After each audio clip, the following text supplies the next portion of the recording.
Hey it's Ace, welcome back.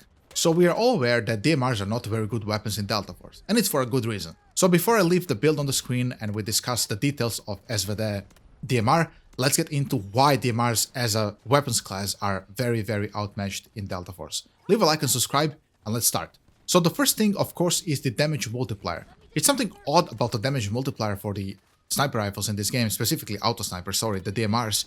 The damage isn't multiplier, it's additive. So if we take the SVD sniper rifle, which is what we are playing with, it does 40 damage to the body and it does only 60 damage to the head, which means that the headshot multiplier isn't actually a multiplier, it's additive. They basically added flat damage to the headshot. Because if this was multiplied, it would be times 2 would be 80, so it would do 80 damage. Now, you might wonder, wait, but if it does 80 damage, it's still gonna result in a 2-shot headshot, and you would be correct here. But it's much easier to one-shot somebody who is a bit lower health when they are below 80 health than when they are below 60 health, of course. We have two classes in this game which cannot heal themselves, which would be the Engineer and the Recon. So often than not, from random spam and so on, even Toxic Swarm can lower health and you know, so on, can lower health below 80. So sometimes when you randomly pick people, they might be just at 80 health and you would be able to one-shot headshot them in the head with the DMR.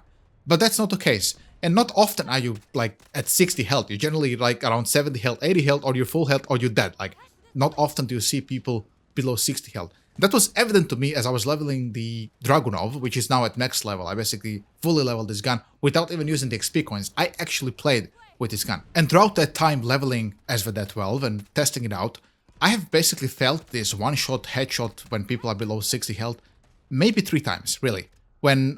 If they were below 80 health, I would have felt this more. And it's very unfortunate. And then to add salt to the injury, today I opened, when I woke up, the Season 2 patch notes of Delta Force. I saw some leaks on Twitter. I went over them, hoping there might be a DMR buff here, they might change the multiplier or other buffs, and there was absolutely none to speak of. So it's really very hard, really, for me to recommend you these weapons, other than just for sake of curiosity. Now this is exclusive, of course, to the Warfare mode. Now, in operations where the engagement distances are even longer, perhaps these weapons can be very valuable. I have absolutely no fucking clue how operations mode works. Can you heal there or not? If you cannot heal, perhaps this is a pretty strong weapon there. But in Warfare, it's completely outclassed. And here are a few examples. For example, if you play Assault and use the PTR-32, which is a high damaging weapon, PTR-32 kills people in 2-shot headshots as well, up to like 45 meters.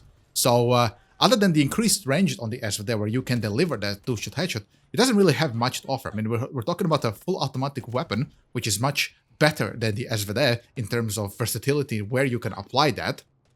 Does basically the same damage as SVD at base value. And remember, this is us using the suppressor to extend this range. And because we are using the suppressor, that means we cannot use some of the other meta attachments for the gun, like the Sandstone vertical recoil reduction barrel, or whatever it's called, the compensator, sorry. We cannot use this because we need the suppressor, because if you're not extending the range of the SVD, then what the hell am I even playing with the SVD, right? I can just equip then the PTR-32 and do the exact same thing. Also on close range, I have to say these guns are horrible on close range. They're slow, they're clunky, they have bad ADS speed, so you have to be used to using the laser aiming, which thankfully for me I am. But I think when somebody's rushing you and you're unfortunate enough to be using the sniper rifles or the auto snipers, you're best just switching to your sidearm that you're comfortable with. So the Glock 18, the Magnum, and all the other good stuff you're familiar with, and just taking your chances with that than actually fighting people with the fucking DMR. They're really terrible on close range. It's completely RNG. Now, you can get lucky, of course, and they might take some spam damage when they're pushing you, and then you can one-tap them into the head and get that one-shot headshot. But honestly, using these guns with this, you know, one-shot headshot mechanic below 60 health is just, it's terrible. It feels kind of like the Battlefield 1 sweet spots, only made much worse. And the way you have to use these weapons is shooting people who are not aware. So you want to shoot people who are not shooting back at you, and that's basically what you're seeing the entire video. I'm doing exactly that. Because taking 1v1 fights with these weapons, even on range, feels not good. It's disgusting. All the other weapons have extremely high time to kill, and you're stuck with this weapon who is just super inconsistent. Everything about it just feels super RNG. Thankfully, one redeeming thing about these weapons isn't actually the weapons, it's the fact that you're playing fucking Luna when you're on this weapon. Which means you have advantage of the Volt Arrow, you have advantage of the Wallhack Arrow, you have a Spawn Beaker, so at least you can get into these positions where you're kind of ambushing people with the SVD and the other DMRs going into that. I'm completely sorry, I went on a rant, so here's the build on the screen, not that it's super relevant. So what do we have here? We went with a gun, which has, as we mentioned, 112 meters range. We have control at 63. That's, as I mentioned, can go higher, but it cannot go higher than this because we're using the suppressor, which is a little bit unfortunate. Our handling is trash. We're not even going to talk about it. It's super hard to get handling up on the DMR without, sacrificing all its other stats. We need here the stability for flinch resistance, and we need it for the breathing downside thing because it reduces recoil further. And you really, really need that fucking recoil reduction. Accuracy is non-existent, so you basically have a gun that has control and stability, and that's about it.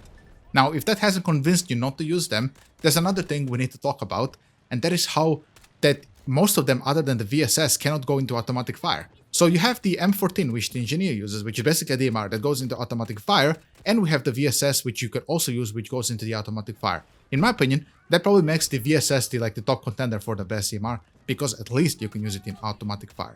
So yeah, these weapons, guys, they are not very good. They're fun, but you gotta play it as a rat, like I'm doing right here. And if you're somebody who doesn't like that type of playstyle, these guns really aren't for you. I'm gonna leave still the build code and everything else in the video description of this video. So if you still liked what you saw, you want to try them out, then you can go for it. But I highly advise that you do not, in fact, do that. So yeah, thanks for watching. I hope it was still enjoyable. DMRs need a huge buff, and I really hope we see something and soon. So yeah, thanks for watching. Leave a like and subscribe, and have a very, very good day. See ya!